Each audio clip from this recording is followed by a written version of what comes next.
안녕하세요. 나누미 쌤이에요.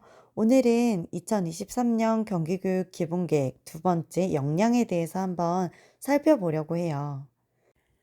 첫 번째 IB 프로그램 운영부터 한번 고민을 해볼게요.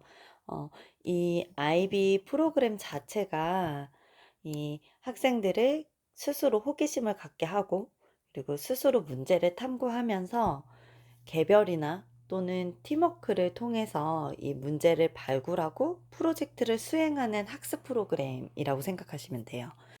이 IB 프로그램에 대해서 경북사범대학교 미래교육센터 공식 블로그에 정리가 잘 되어 있어서 한번 가지고 와 봤어요.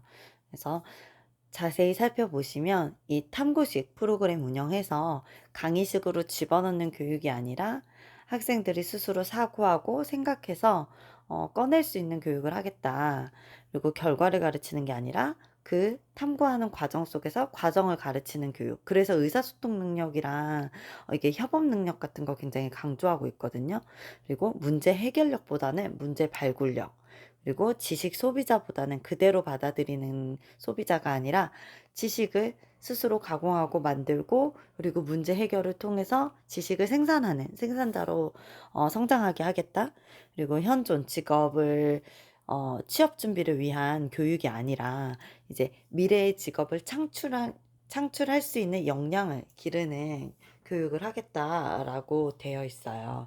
그러면 과연 어떤 역량이 좀 필요할까를 고민해 보면 탐구 역량, 사고 역량, 연구, 의사소통, 사회성, 자기관리 등 이제 다양한 역량이 필요해요. 근데 여기서 IB 프로그램이 말하는 핵심 역량은요, 결국에는 국제적인 인재로 키우겠다에 초점이 조금 맞춰져 있는 것 같아요. 그렇다면 우리 상담실에서는 이 탐구 기반 학습을 통해서 어떤 체험이나 어떤 활동을 해줄 수 있을까를 고민해 보시면 될 것 같아요. 자, 한번 들어가 볼게요. IB 프로그램 운영에서요, 이 바라는 역량에 조금 초점을 맞추면 어떤 내용을 다뤄야 할지가 조금 보이는 것 같아요. 그래서 프로그램 운영할 때 이 학습 자산에 초점을 좀 맞췄는데요. 탐구식 프로그램을 하기 위해서 의사소통 역량이 있어야 되고, 사회성이 있어야 되고, 자기관리 역량도 있어야 돼요. 그래서 이 의사소통 역량이나 아니면 배려 또는 공감 능력을 향상시키기 위해서 저는 첫 번째로 이제 고민 상담소 안녕하세요 수업을 통해서 학생들에게 타인의 의견을 귀 기울여 듣고 공감할 수 있는 역량을 향상시켜 주기 위해서 이 수업을 IB 프로그램 운영에 넣어 봤어요.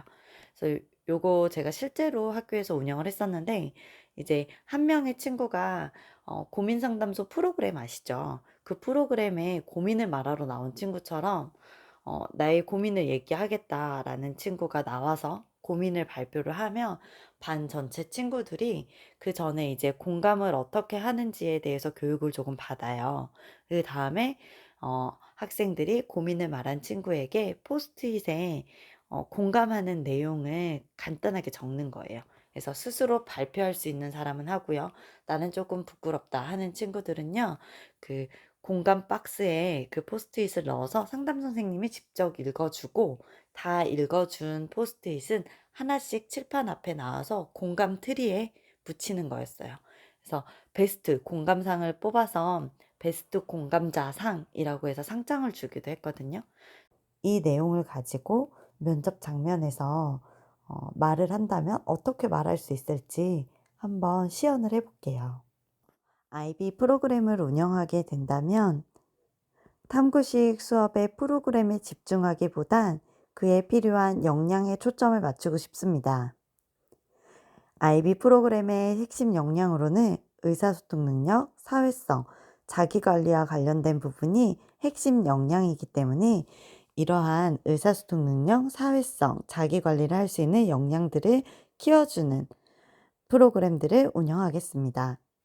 첫째로 의사소통 역량의 기본이 되는 공감 능력을 향상시켜주고 싶습니다.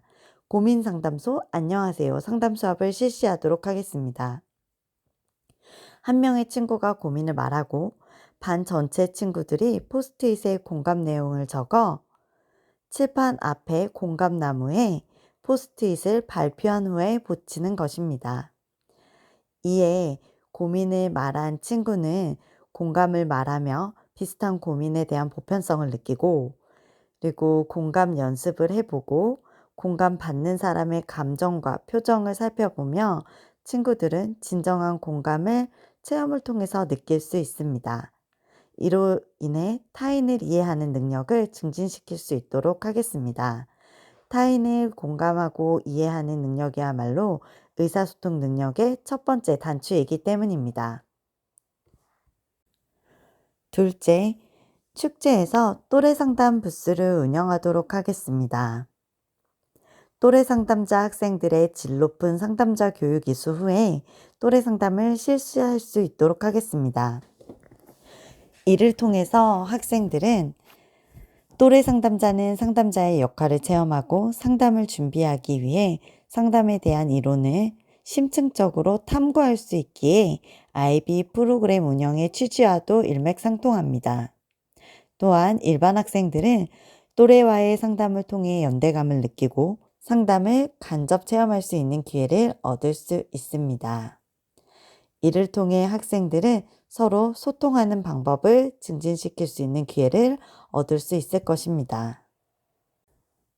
세 번째는 청소년 상담복지센터의 또래 상담자 선발 안내문을 학생들에게 안내하도록 하겠습니다.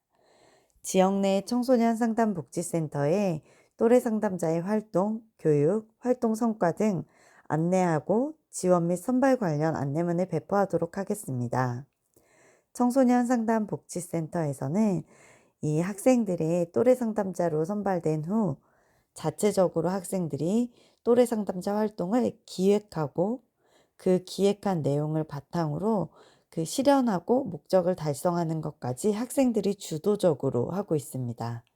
따라서 이러한 활동을 통해 학생들은 학교 내에서 또래 상담자 활동을 하지 못하거나 아니면 또래 상담자 활동을 하고 있어도 활동 폭을 더 넓히고자 하는 친구들에게 상담에 대한 깊은 탐구와 체험의 장이 될 것입니다.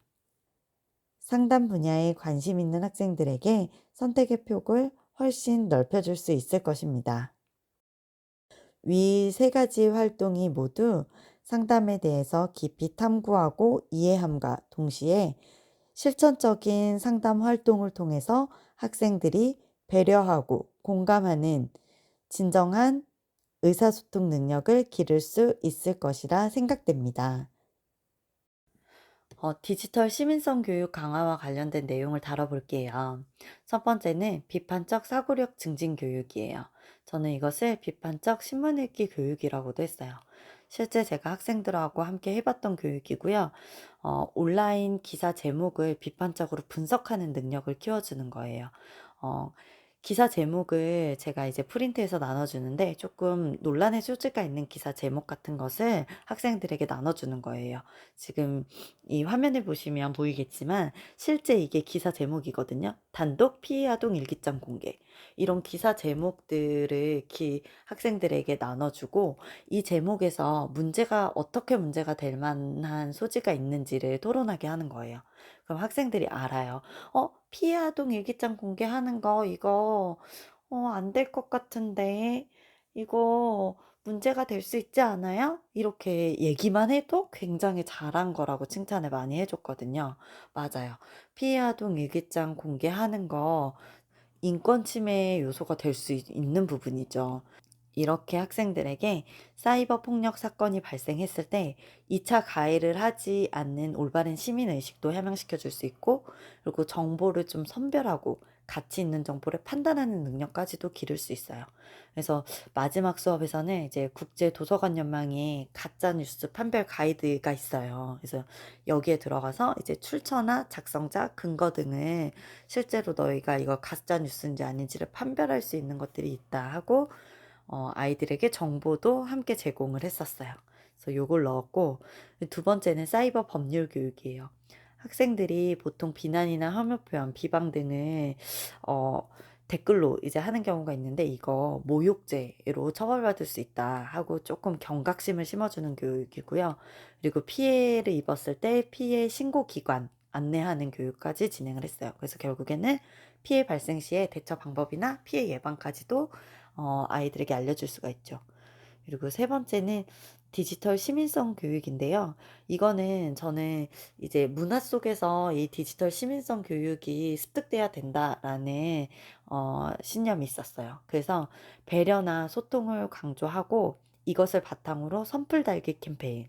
그래서 친구가 뭐 SNS에 사진을 올렸다거나 아니면 반 학급 밴드나 이런 거에 친구의 글이 있다면 따뜻한 선풀 달아주는 거예요. 그래서 요런 캠페인을 했고, 그다음에 사이버 보안관 양성 동아리가 있어요. 문제가 될 만한 일들을 학생들이 서로서로 사이버 보안관이 돼서 이거는 문제가 될 수 있을 것 같아라고 해서 이런 댓글은 좀 지양하는 게 좋을 것 같아라고 사이버 보안관의 양성 동아리를 활성화해서 이제 사이버 폭력이나 혐오, 또 2차 가해 등 디지털 역기능을 예방하는 효과를 얻을 수 있죠. 네 번째는 폭력인지 감수성 교육이에요. 그래서 폭력에 대한 민감성을 높이는 게 가장 중요한데요. 예를 들면 과거에는 똥침이 가능했지만 요즘에는 똥침하는 것도 아이들한테 가르치지 말라고 하잖아요. 장난으로라도 아이들이 싫어하면 절대 하지 말라고 하잖아요.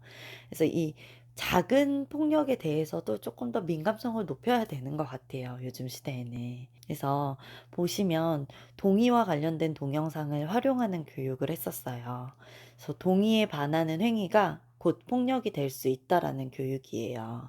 그래서 외국에서는 성폭력 관련된 사안이 일어났을 때 그 동의에 초점을 둬서 처벌을 하는 주도 있어요, 미국에서는. 그렇기 때문에 우리나라는 아직 그 정도의 단계는 아니지만 이 동의에 초점을 둬야 되지 않을까라고 해서 실제 이 교육도 진행을 했었어요. 그래서 이 동의와 관련된 동영상이 굉장히 좋거든요. 이 여가부 산하의 그 양성평등교육진흥원 홈페이지 들어가면 이 동의와 관련된 동영상이 있는데 이거 교육할 때 굉장히 많이 썼었어요.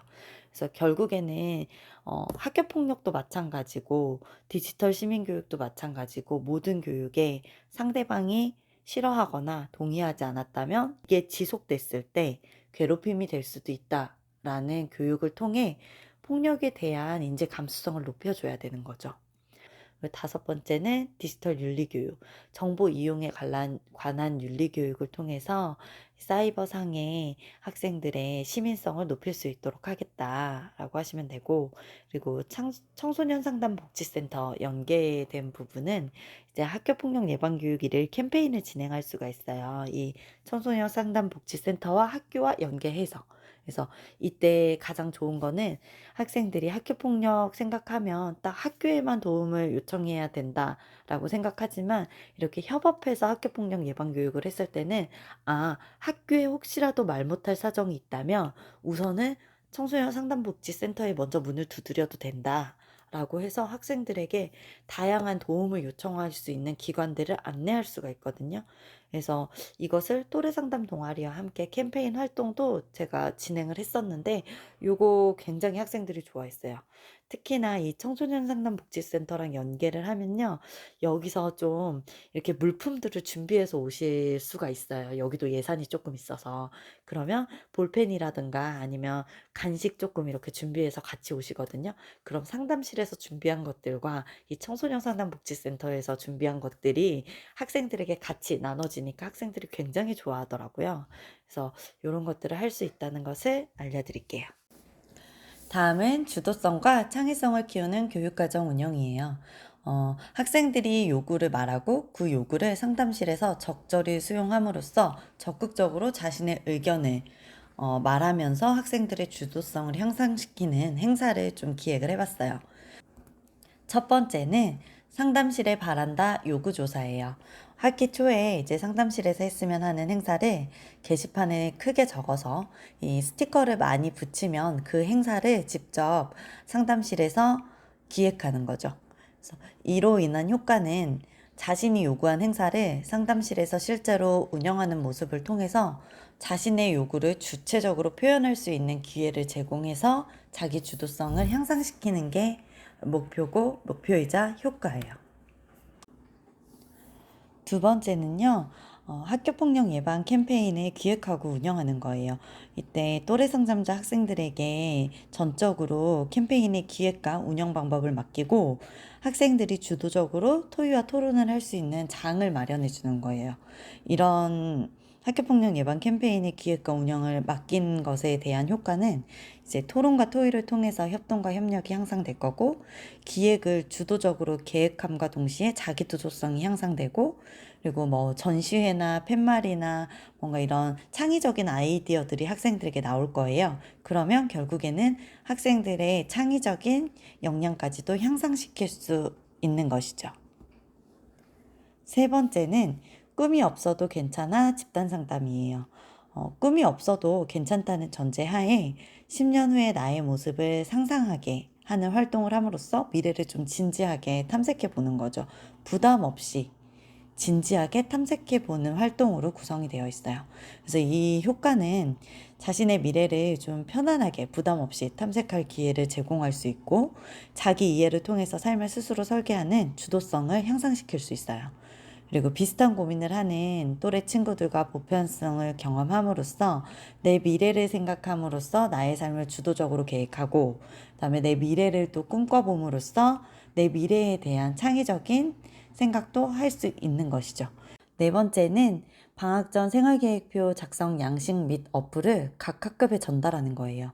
이 생활계획표 작성에 필요한 다양한 양식 여러 가지를 어플과 함께 소개를 담은 안내문을 담임 선생님들께 전달하는 거예요. 학생들에게는요, 이제 미디어에 익숙한 친구들에게는 생활계획표 작성과 관련된 어플이 도움이 될 수 있고요. 그리고 스스로를 좀 점검하고 주도적으로 일상을 계획하는데 생활계획표가 큰 역할을 할 수 있을 것 같아요. 그리고 방학을 준비하는 담임 선생님들의 업무 경감 및 정보 전달이 가장 큰 핵심이에요. 그래서 결국엔 나는 담임 선생님들에게 협동하고 협력하는 이런 비교과의 모습을 좀 이 문장에서 드러낼 수 있을 것 같아요. 다음은 미래형 학력평가 시스템 구축과 관련된 부분이에요. 미래형 학력평가에 좀 초점 맞추시지 마시고요. 혹시라도 기초학력 미달이 되는 학생이 있는지, 그 학생을 어떻게 상담할 것인지, 그리고 담임 선생님들이 이렇게 미래형 학력평가 시스템 구축을 함과 동시에 업무와 관련된 굉장히 많은 스트레스를 받을 거란 말이죠. 그렇다면 내가 학생뿐만 아니라 교직원들의 스트레스 관리까지도 책임질 수 있는 상담교사가 되겠다라는 마인드로 좀 구성을 해봤어요. 그래서 첫 번째는 기초학력 미달 학생이 개인 상담 실시하겠다. 그래서 기초학력 미달 학생의 경우 MLSD 학습 전략 검사를 활용해서 기초학력 미달에서 벗어날 수 있는 학습 전략을 담임 선생님과 학생에게 철저히 분석해서 정보를 제공하겠다로 나가시면 될 것 같아요. 그래서 이로 인한 효과는 성격이나 동기 정서를 이 MLST 학습 전략 검사를 통해서 한꺼번에 확인할 수 있잖아요.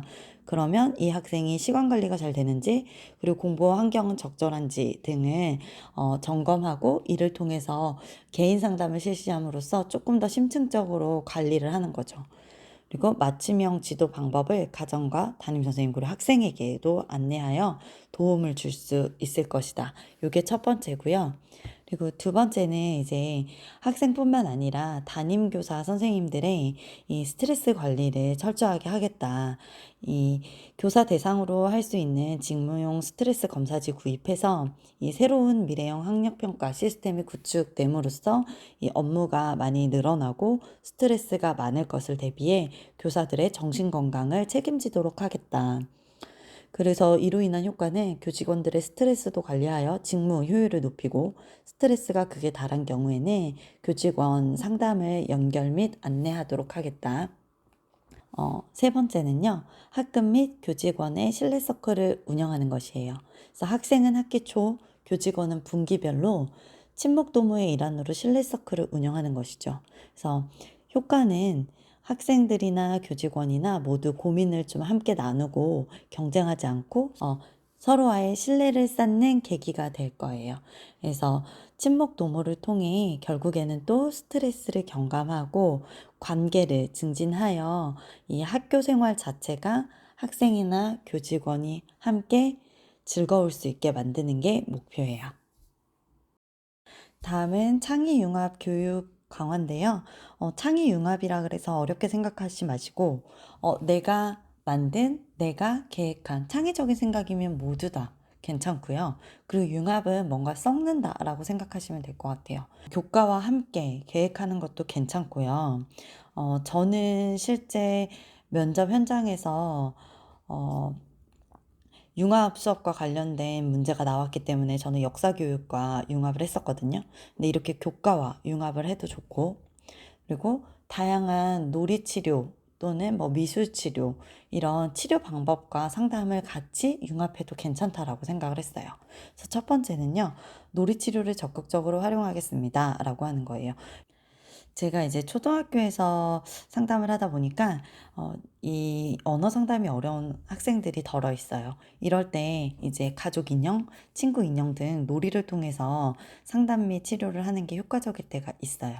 그래서 이 놀이 치료를 적극 활용하겠다가 첫 번째고요.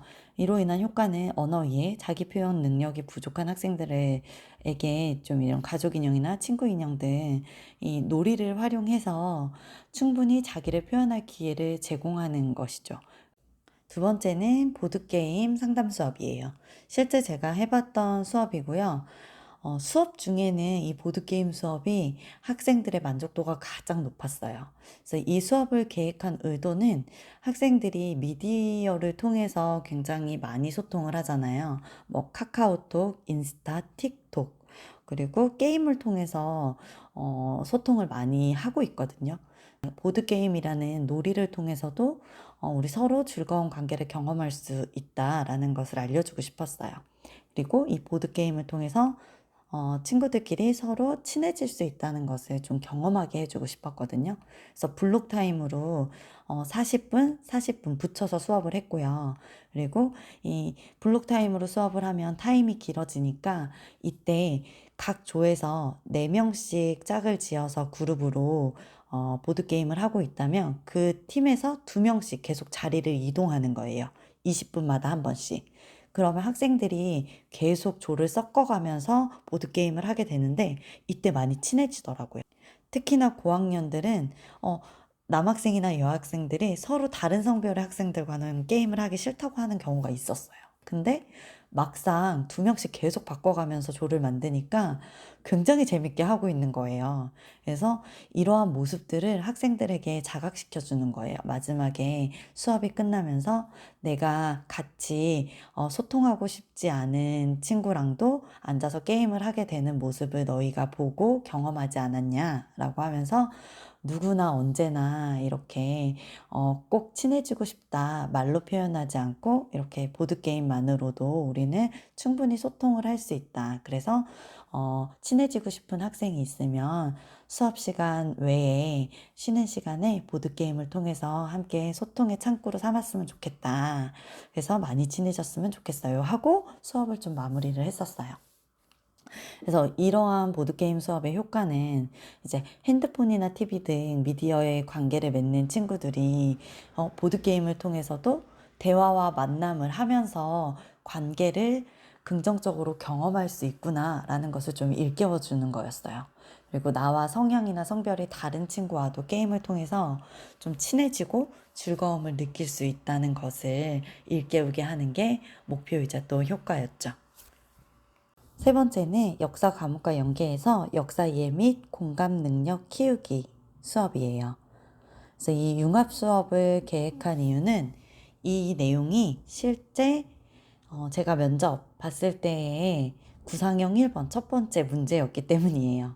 그래서 이때 제가 시연했던 동영상이 있어서 그 동영상을 직접 한번 보여드릴게요.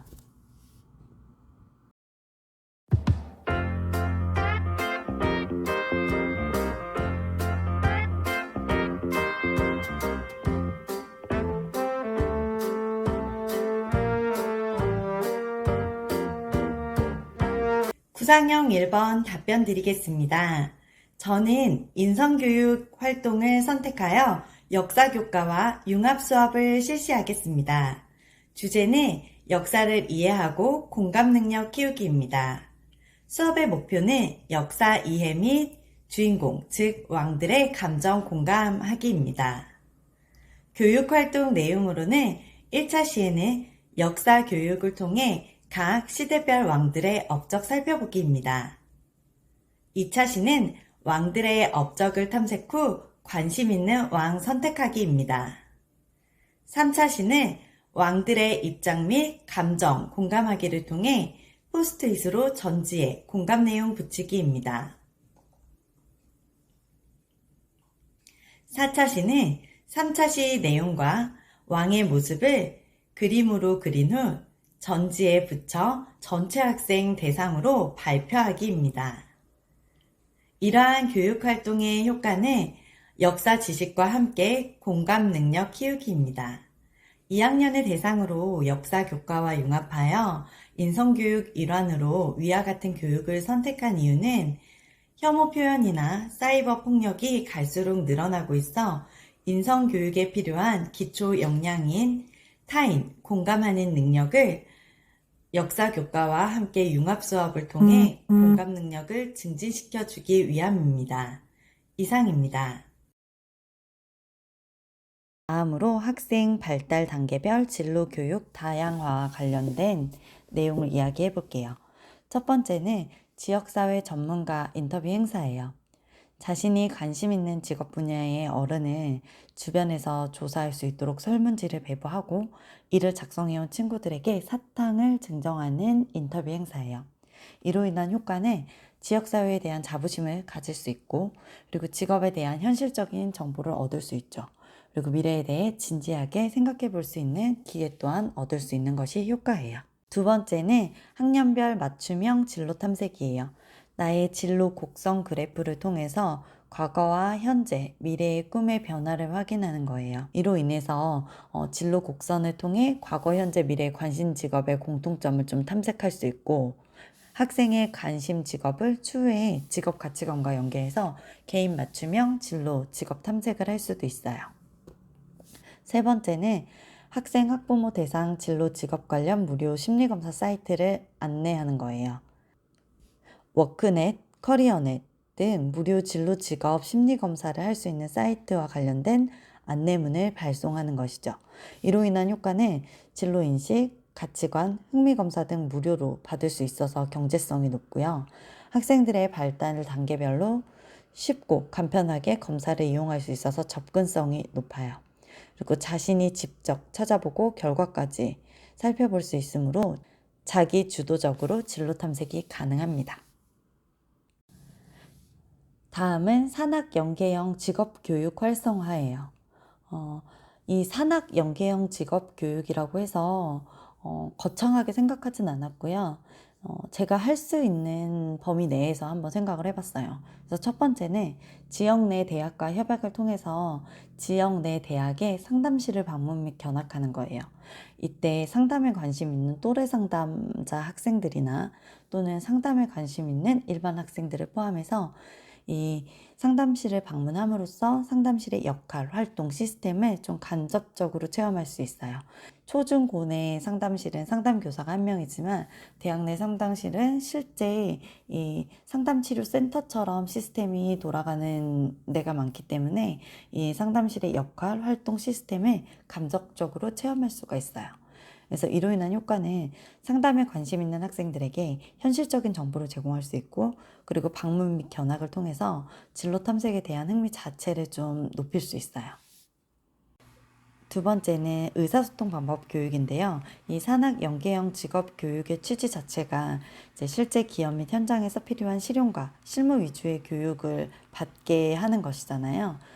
근데 이럴 때 가장 중요한 것이 의사소통이라고 생각을 했어요. 그래서 우리도 직장을 다니고 있고 실제 직장에서 경험해 보면 업무가 힘든 것보다 의사소통이 되지 않거나 소통의 어려움을 겪을 경우에 직장 생활이 굉장히 힘들어지잖아요. 그래서 학생들에게 좀 직업 생활을 함에 있어서 어려움이나 아니면 불편한 것들을 어, 원활하게 소통할 수 있는 방법을 교육해야 되지 않을까라는 생각을 했어요. 그래서 나전달법 교육을 통한 효과적인 의사소통 기술을 교육하는 것이에요. 이로 인해서 학생들에게 문제 해결에 있어서 의사소통의 중요성을 인식하게 하고 의사소통 기술을 통해서 직장 내 직업 생활 또는 직업 교육을 받는 실용 위주의 실무 위주의 교육을 받을 때 어려움들을 대화로서 극복하게 하여 이를 또 최종적으로는 사회성을 함양하는 것에 목표를 두고 있는 것이죠.